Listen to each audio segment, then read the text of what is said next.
Chapter 5. Liar. Alfred Lanning lit his cigar carefully, but the tips of his fingers were trembling slightly. His gray eyebrows hunched low as he spoke between puffs. "It reads minds, all right. Damn little doubt about that. But why?" He looked at mathematician Peter Bogert. "Well?" Bogert flattened his black hair down with both hands. "That was the 34th RB model we've turned out, Lanning. All the others were strictly orthodox." The third man at the table frowned. Milton Ash was the youngest officer of U.S. Robot and Mechanical Men, Inc., and proud of his post. "Listen, Bogert, there wasn't a hitch in the assembly from start to finish. I guarantee that."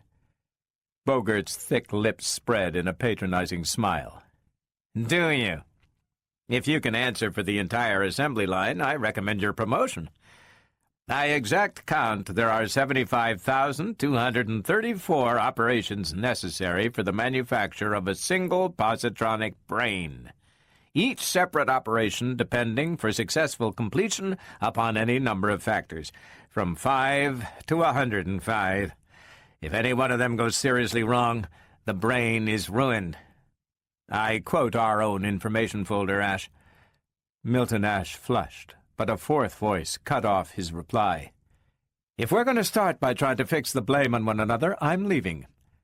Susan Calvin's hands were folded tightly in her lap, and the little lines about her thin, pale lips deepened. "We've got a mind-reading robot on our hands, and it strikes me as rather important that we find out just why it reads minds. We're not going to do that by saying, 'Your fault, my fault.'" Her cold gray eyes fastened upon Ash, and he grinned. Lanning grinned too, and as always at such times, his long white hair and shrewd little eyes made him the picture of a biblical patriarch.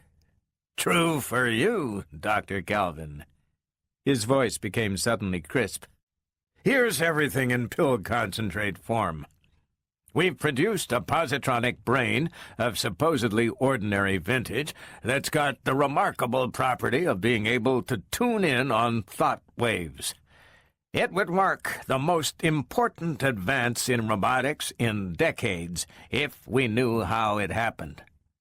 We don't, and we have to find out. Is that clear?" "May I make a suggestion?" asked Bogert. "Go ahead."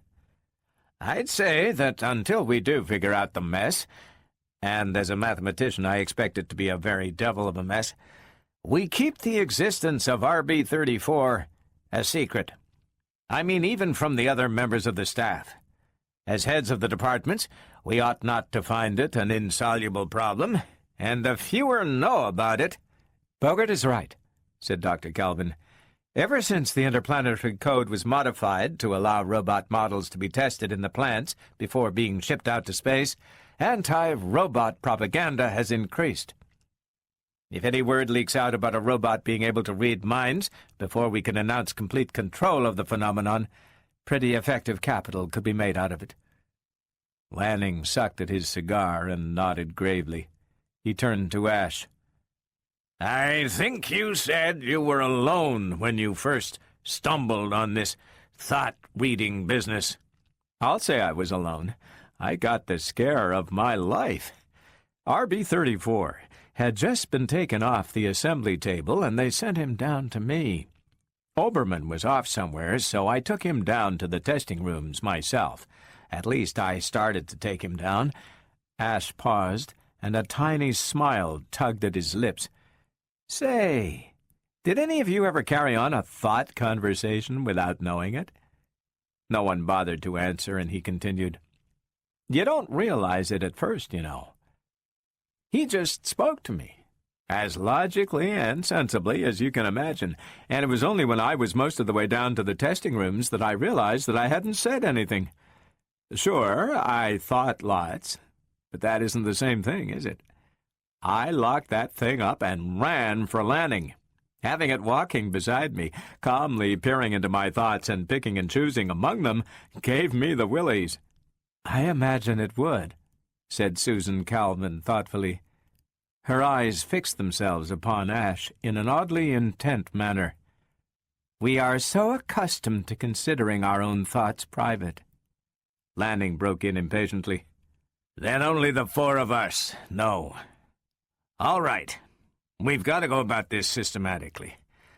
Ash, I want you to check over the assembly line from beginning to end. Everything. You're to eliminate all operations in which there was no possible chance of an error, and list all those where there were, together with its nature and possible magnitude. Tall order, grunted Ash. Naturally. Of course, you're to put the men under you to work on this. Every single one if you have to. And I don't care if we go behind schedule either. But they're not to know why, you understand.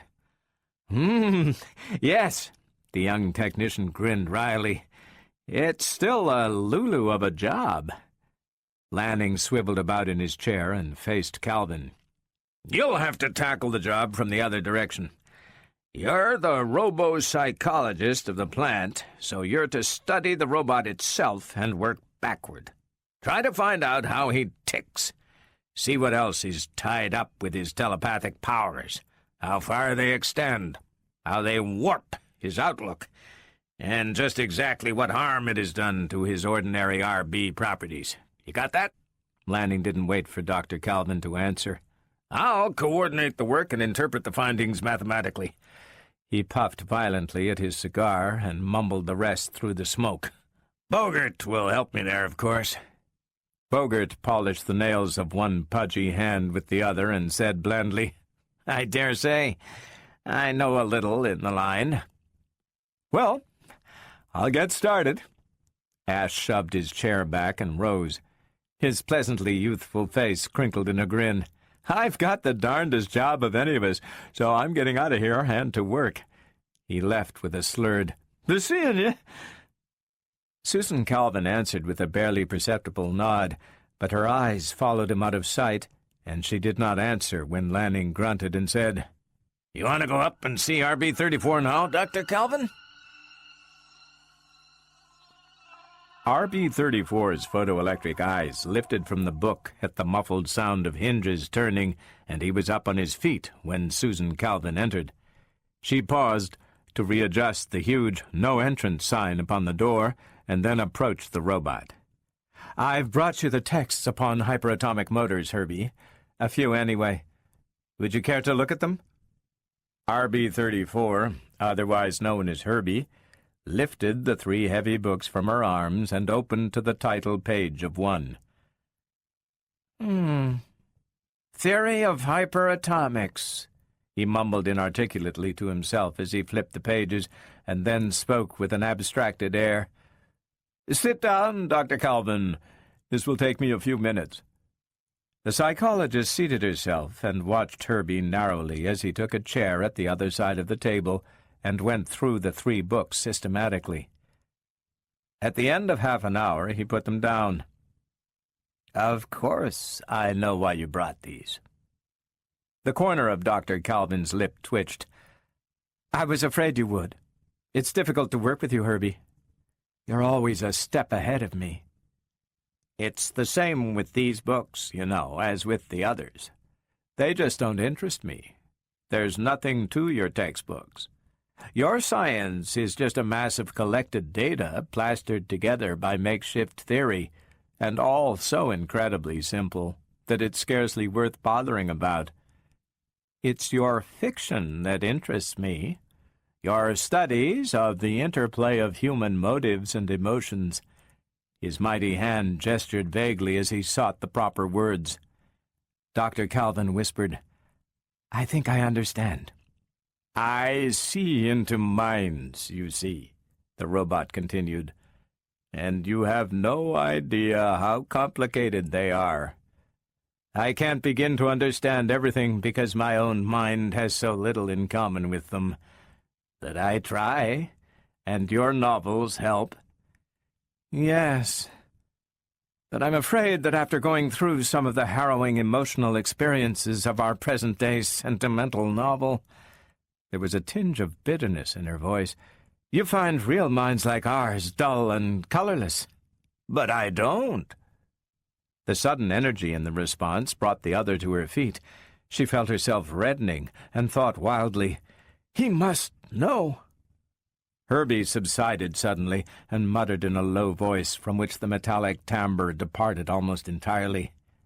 "But of course, I know about it, Dr. Calvin. You think of it always, so how can I help but know?" Her face was hard. "Have you told anyone?" "Of course not." This with genuine surprise. "No one has asked me." "Well then," she flung out, "I suppose you think I'm a fool." "No. It is a normal emotion." "Perhaps that is why it is so foolish." The wistfulness in her voice drowned out everything else. Some of the woman peered through the layer of doctorhood. "I am not what you would call attractive." "If you are referring to mere physical attraction, I couldn't judge. But I know, in any case, that there are other types of attraction." "Nor young." Dr. Calvin had scarcely heard the robot. "You are not yet 40. An anxious insistence had crept into Herbie's voice. 38, as you count the years. A shriveled 60, as far as my emotional outlook on life is concerned. Am I a psychologist for nothing?" She drove on with bitter breathlessness. "And he's barely 35, and looks an X younger. Do you suppose he ever sees me as anything but what I am?" "You are wrong." Herbie's steel fist struck the plastic-topped table with a strident clang. "Listen to me." But Susan Calvin whirled on him now, and the hunted pain in her eyes became ablaze. "Why should I? What do you know about it all, anyway, you machine? I'm just a specimen to you, an interesting bug with a peculiar mind spread-eagled for inspection. It's a wonderful example of frustration, isn't it? Almost as good as your books." Her voice, emerging in dry sobs, choked into silence. The robot cowered at the outburst. He shook his head pleadingly. "Won't you listen to me, please? I could help you if you would let me." "How?" Her lips curled. "By giving me good advice?" "No, not that. It's just that I know what other people think. Milton Ash, for instance." There was a long silence, and Susan Calvin's eyes dropped. "I don't want to know what he thinks," she gasped. "Keep quiet." "I think you would want to know what he thinks." Her head remained bent, but her breath came more quickly. "You are talking nonsense," she whispered. "Why should I? I am trying to help. Milton Ash's thoughts of you—" He paused, and then the psychologist raised her head. "Well?" The robot said quietly. "He loves you." For a full minute, Dr. Calvin did not speak. She merely stared. Then, "You are mistaken. You must be. Why should he?" "But he does. A thing like that cannot be hidden, not from me." "But I am so... She stammered to a halt. "He looks deeper than the skin and admires intellect in others. Milton Ash is not the type to marry a head of hair and a pair of eyes." Susan Calvin found herself blinking rapidly and waited before speaking. Even then her voice trembled. "Yet he certainly never in any way indicated—" "Have you ever given him a chance?" "How could I? I never thought that—" "Exactly." The psychologist paused in thought, and then looked up suddenly. "A girl visited him here at the plant half a year ago. She was pretty, I suppose, blonde and slim, and of course could scarcely add 2 and 2. He spent all day puffing out his chest, trying to explain how a robot was put together." The hardness had returned. "Not that she understood." "Who was she?" Herbie answered without hesitation. "I know the person you are referring to. She is his first cousin, and there is no romantic interest there, I assure you." Susan Calvin rose to her feet with a vivacity almost girlish. "Now, isn't that strange? That's exactly what I used to pretend to myself sometimes, though I never really thought so. Then it all must be true." She ran to Herbie and seized his cold, heavy hand in both hers. "Thank you, Herbie." Her voice was an urgent, husky whisper. "Don't tell anyone about this. Let it be our secret. And thank you again." With that, and a convulsive squeeze of Herbie's unresponsive metal fingers, she left. Herbie turned slowly to his neglected novel, but there was no one to read his thoughts. Milton Ash stretched slowly and magnificently to the tune of cracking joints and a chorus of grunts, and then glared at Peter Bogert, Ph.D. "Say," he said, "I've been at this for a week now with just about no sleep. How long do I have to keep it up? I thought you said the positronic bombardment in vac chamber D was the solution."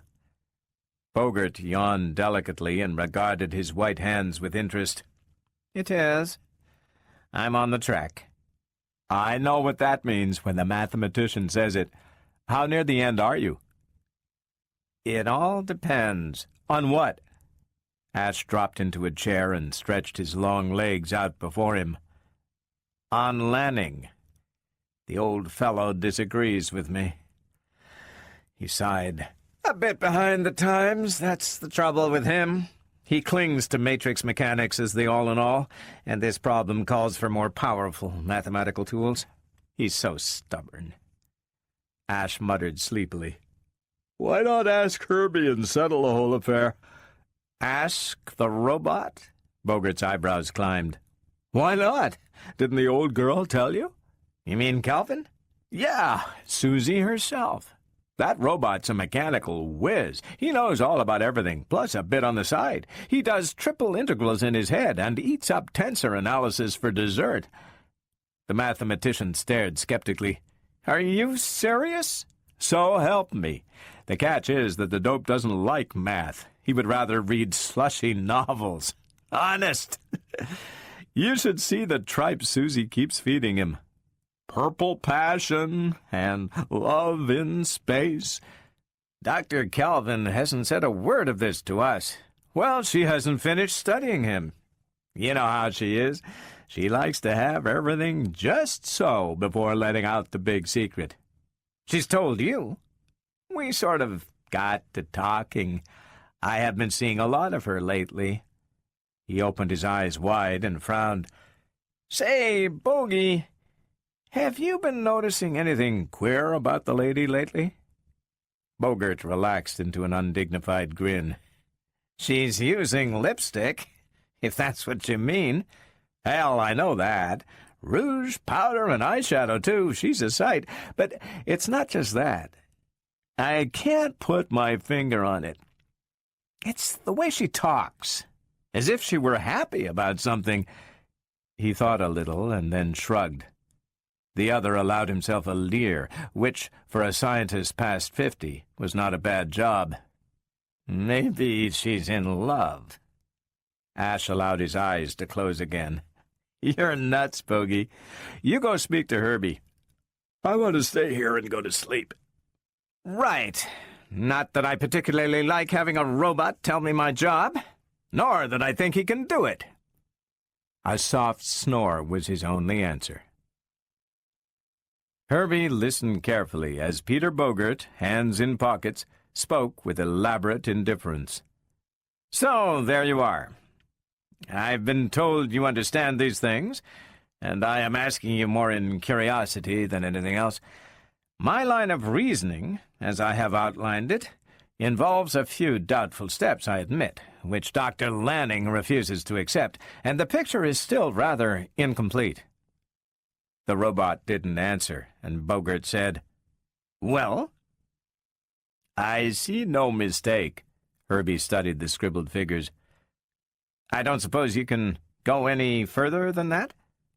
"I daren't try. You are a better mathematician than I, and, well, I'd hate to commit myself." There was a shade of complacency in Bogart's smile. "I rather thought that would be the case. It is deep. Well, forget it." He crumpled the sheets, tossed them down the waste shaft, turned to leave, and then thought better of it. "By the way—" The robot waited. Bogart seemed to have difficulty. "There is something— that is, perhaps you can—" He stopped. Herbie spoke quietly. "Your thoughts are confused, but there is no doubt at all that they concern Dr. Lanning. It is silly to hesitate, for as soon as you compose yourself, I'll know what it is you want to ask." The mathematician's hand went to his sleek hair in the familiar smoothing gesture. "Lanning is nudging 70, he said, as if that explained everything. "I know that.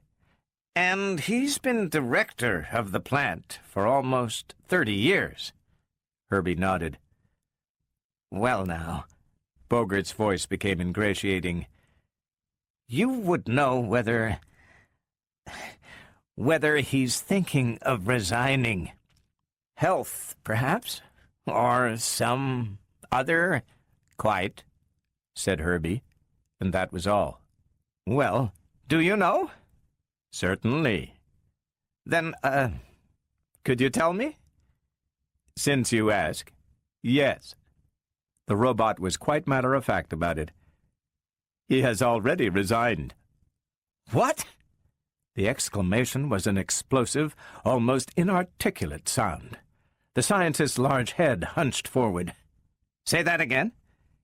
"He has already resigned," came the quiet repetition, "but it has not yet taken effect. He is waiting, you see, to solve the problem of, myself. That finished, he is quite ready to turn the office of director over to his successor." Bogart expelled his breath sharply. "And this successor? Who is he?" He was quite close to Herbie now, eyes fixed fascinatedly on those unreadable, dull-red photoelectric cells that were the robot's eyes. Words came slowly. "You are the next director." And Bogart relaxed into a tight smile. "This is good to know. I've been hoping and waiting for this." "Thanks, Herbie." Peter Bogart was at his desk until 5 that morning, and he was back at 9. The shelf just over the desk emptied of its row of reference books and tables as he referred to one after the other. The pages of calculations before him increased microscopically, and the crumpled sheets at his feet mounted into a hill of scribbled paper. At precisely noon, he stared at the final page, rubbed a bloodshot eye, yawned, and shrugged. "This is getting worse each minute. Damn!" He turned at the sound of the opening door and nodded at Lanning, who entered, cracking the knuckles of one gnarled hand with the other.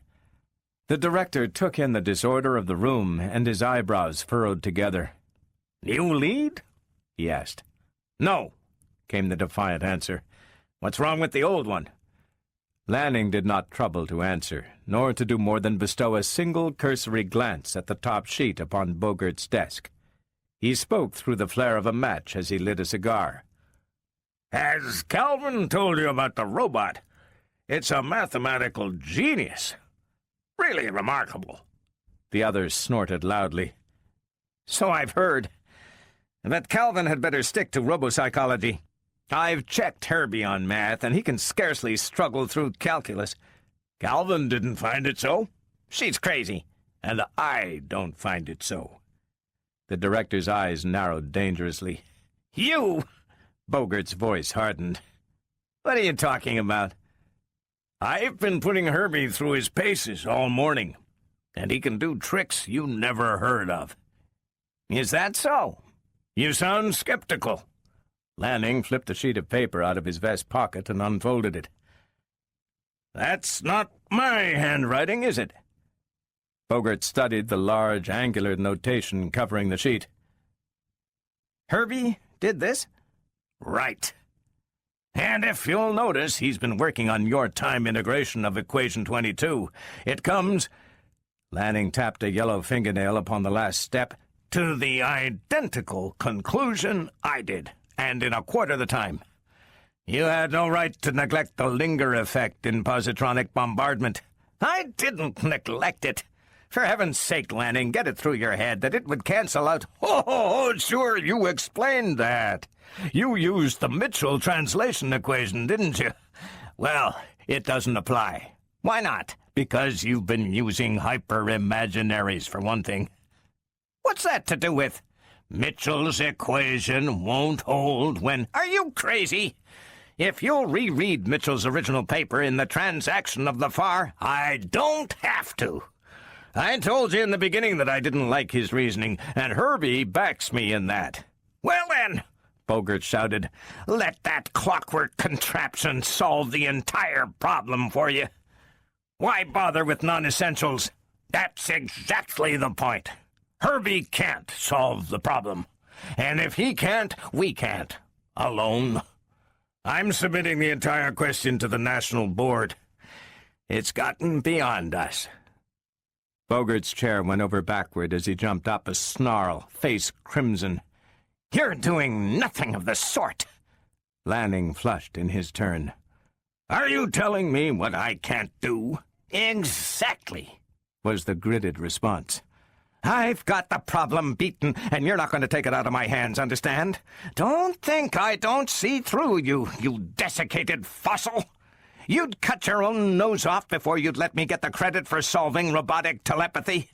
You're a damned idiot, Bogart, and in 1 second I'll have you suspended for insubordination."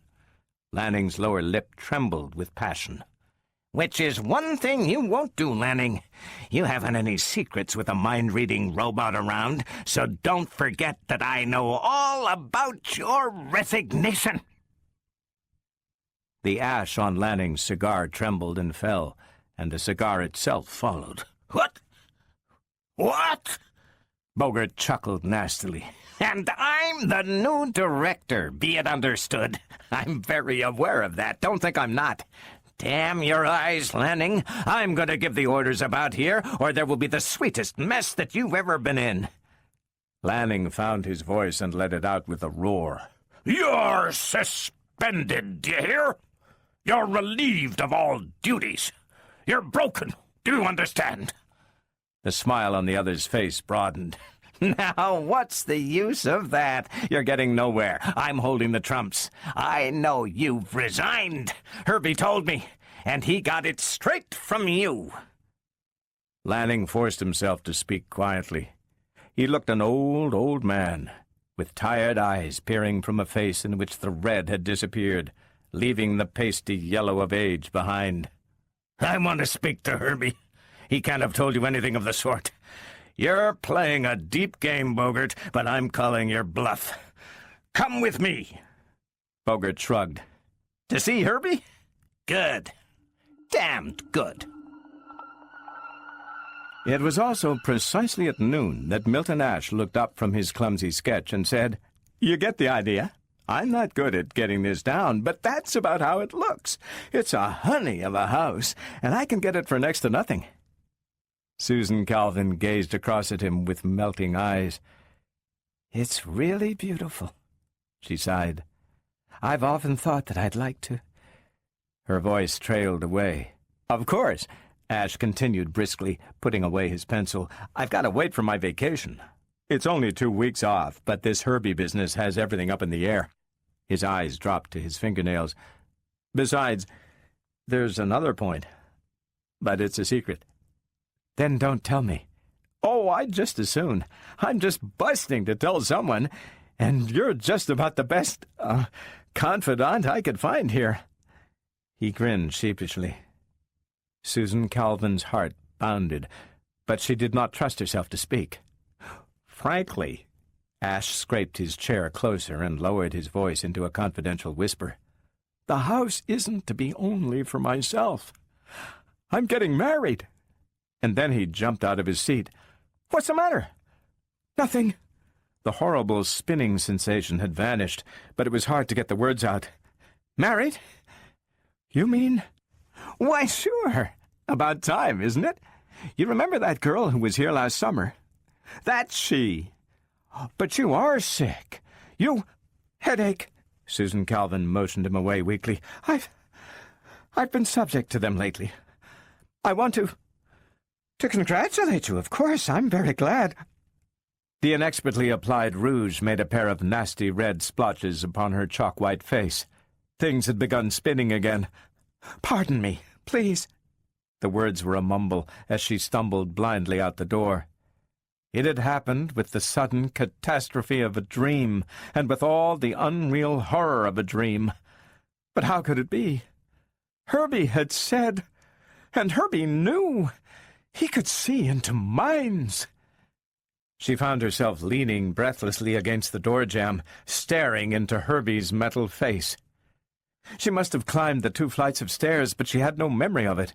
The distance had been covered in an instant, as in a dream. As in a dream. And still Herbie's unblinking eyes stared into hers, and their dull red seemed to expand into dimly shining, nightmarish globes.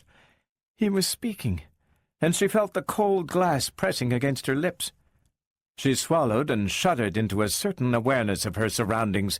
Still Herbie spoke, and there was agitation in his voice, as if he were hurt and frightened and pleading. The words were beginning to make sense. "This is a dream," he was saying, "and you mustn't believe it. You'll wake into the real world soon and laugh at yourself. He loves you, I tell you. He does. He does. But not here. Not now. This is an illusion." Susan Calvin nodded, her voice a whisper. "Yes, yes." She was clutching Herbie's arm, clinging to it, repeating over and over, "It isn't true, is it? It isn't, is it?" Just how she came to her senses, she never knew. But it was like passing from a world of misty unreality to one of harsh sunlight. She pushed him away from her, pushed hard against that steely arm, and her eyes were wide. "What are you trying to do?" Her voice rose to a harsh scream. "What are you trying to do?" Herbie backed away. "I want to help." The psychologist stared. "Help? By telling me this is a dream? By trying to push me into schizophrenia?"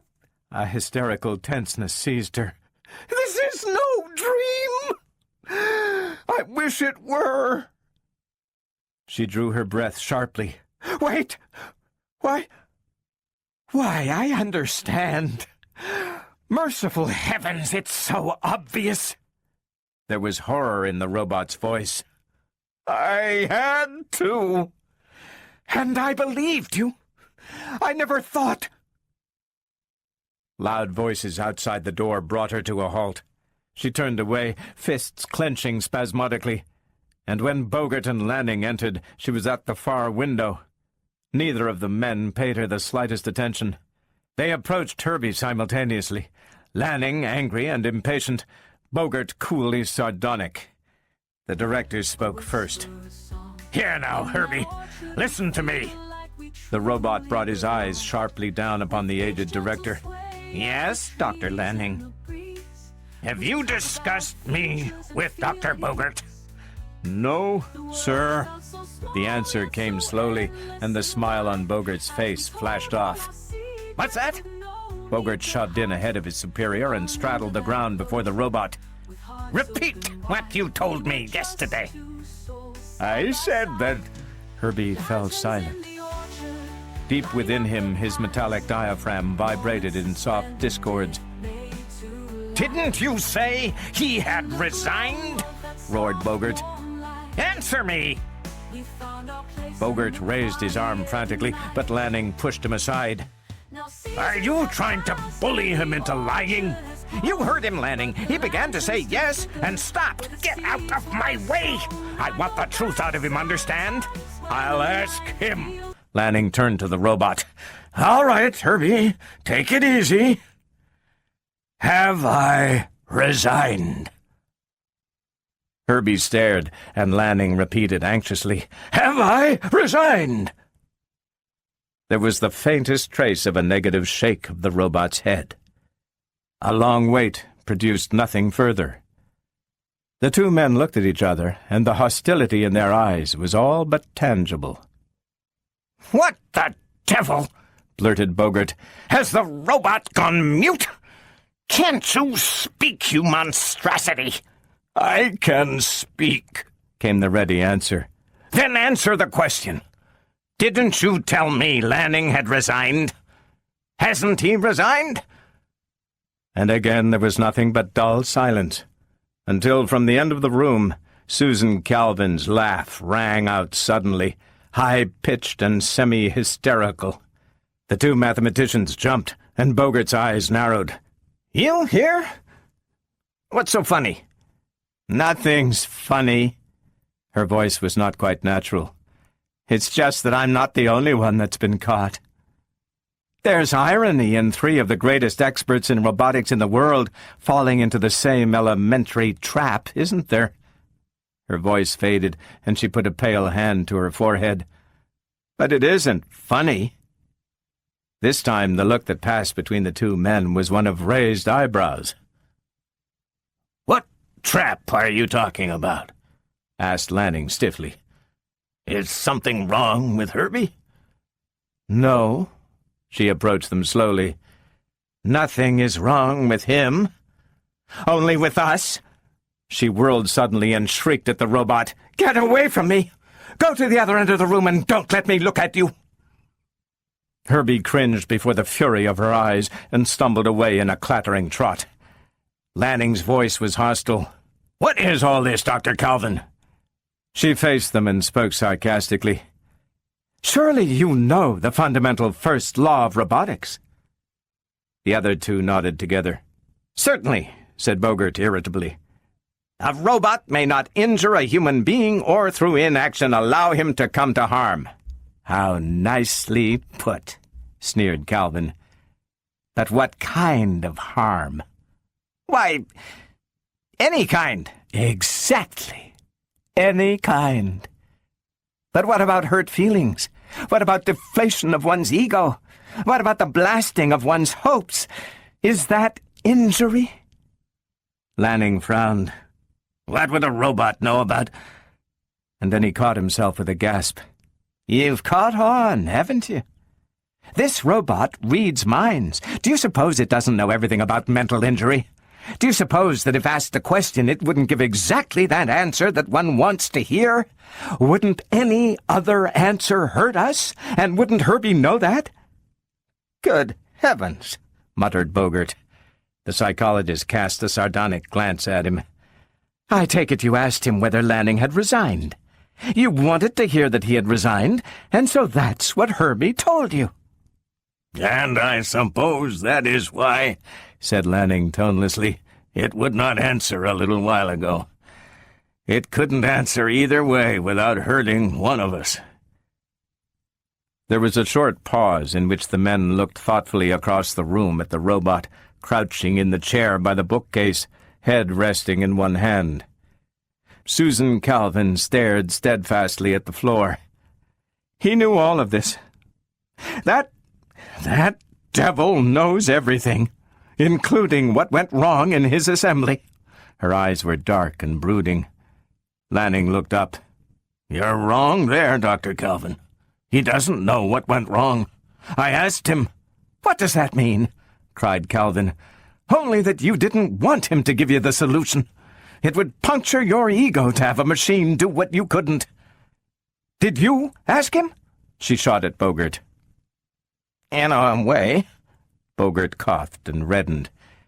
"He told me he knew very little about mathematics."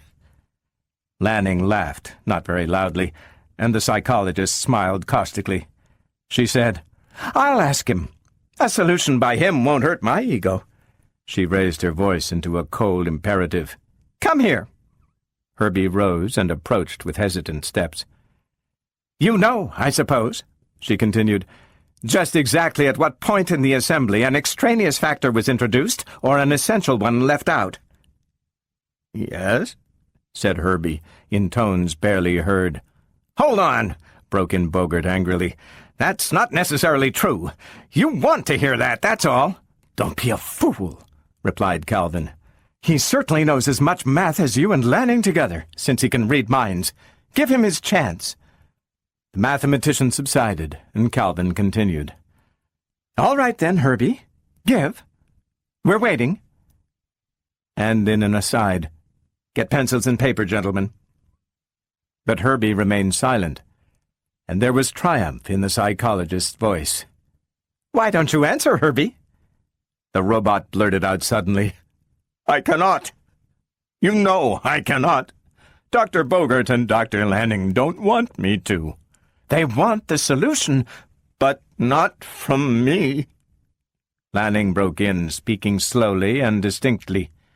Don't be foolish, Herbie. We do want you to tell us. Bogart nodded curtly. Herbie's voice rose to wild heights. What's the use of saying that? Don't you suppose that I can see past the superficial skin of your mind? Down below, you don't want me to. I'm a machine, given the imitation of life only by virtue of the positronic interplay in my brain, which is man's device. You can't lose face to me without being hurt. That is deep in your mind and won't be erased. I can't give the solution. We'll leave, said Dr. Lanning. Tell Calvin. That would make no difference, cried Herbie, since he would know anyway that it was I that was supplying the answer. Calvin resumed.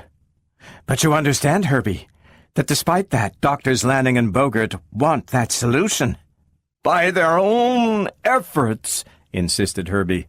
But they want it. And the fact that you have it and won't give it hurts them. You see that, don't you? Yes, yes. And if you tell them, that will hurt them, too. Yes, yes. Herbie was retreating slowly, and step by step, Susan Calvin advanced. The two men watched in frozen bewilderment. You can't tell them, droned the psychologist slowly, because that would hurt, and you mustn't hurt. But if you don't tell them, you hurt, so you must tell them. And if you do, you will hurt, and you mustn't, so you can't tell them. But if you don't, you hurt, so you must. But if you do, you hurt, so you mustn't. But if you don't, you hurt, so you must. But if you do, you... Herbie was up against the wall, and here he dropped to his knees. Stop! He shrieked. Close your mind! It is full of pain and frustration and hate. I didn't mean it. I tell you, I tried to help. I told you what you wanted to hear. I had to. The psychologist paid no attention. You must tell them. But if you do, you hurt, so you mustn't. But if you don't, you hurt, so you must. But... And Herbie screamed. It was like the whistling of a piccolo many times magnified, shrill and shriller till it keened with the terror of a lost soul, and filled the room with the piercingness of itself. And when it died into nothingness, Herbie collapsed into a huddled heap of motionless metal. Bogart's face was bloodless. He's dead. No! Susan Calvin burst into body-racking gusts of wild laughter. Not dead, merely insane. I confronted him with the insoluble dilemma, and he broke down. You can scrap him now, because he'll never speak again. Lanning was on his knees beside the thing that had been Herbie. His fingers touched the cold, unresponsive metal face, and he shuddered. You did that on purpose. He rose and faced her, face contorted. What if I did? You can't help it now. And in a sudden access of bitterness, he deserved it. The director seized the paralyzed, motionless Bogart by the wrist. What's the difference? Come, Peter. He sighed. A thinking robot of this type is worthless anyway. His eyes were old and tired, and he repeated, Come, Peter. It was minutes after the two scientists left that Dr. Susan Calvin regained part of her mental equilibrium.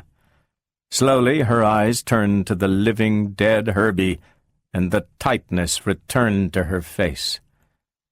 Long she stared, while the triumph faded, and the helpless frustration returned. And of all her turbulent thoughts, only one infinitely bitter word passed her lips. "Liar!" That finished it for then, naturally. I knew I couldn't get any more out of her after that. She just sat there behind her desk, her white face cold and remembering. I said, "Thank you, Dr. Calvin." But she didn't answer. It was 2 days before I could get to see her again. When I did see Susan Calvin again, it was at the door of her office. Files were being moved out.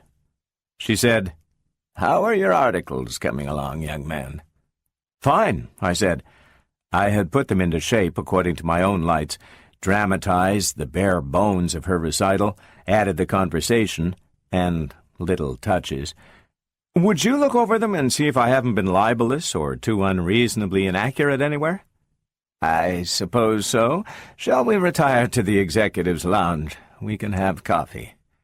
She seemed in good humor, so I chanced it as we walked down the corridor. "I was wondering, Dr. Calvin." "Yes?" "If you would tell me more concerning the history of robotics." "Surely you have what you want, young man." "In a way, but these incidents I've written up don't apply much to the modern world. I mean, there was only one mind-reading robot ever developed, and space stations are already outmoded and in disuse, and robot mining is taken for granted. What about interstellar travel? It's only been about 20 years since the hyperatomic motor was invented, and it's well known that it was a robotic invention. What is the truth about it?" "Interstellar travel?" She was thoughtful. We were in the lounge, and I ordered a full dinner. She just had coffee.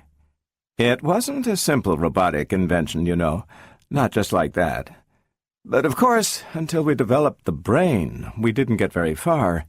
But we tried. We really tried. My first connection, directly that is, with interstellar research was in 2029, when a robot was lost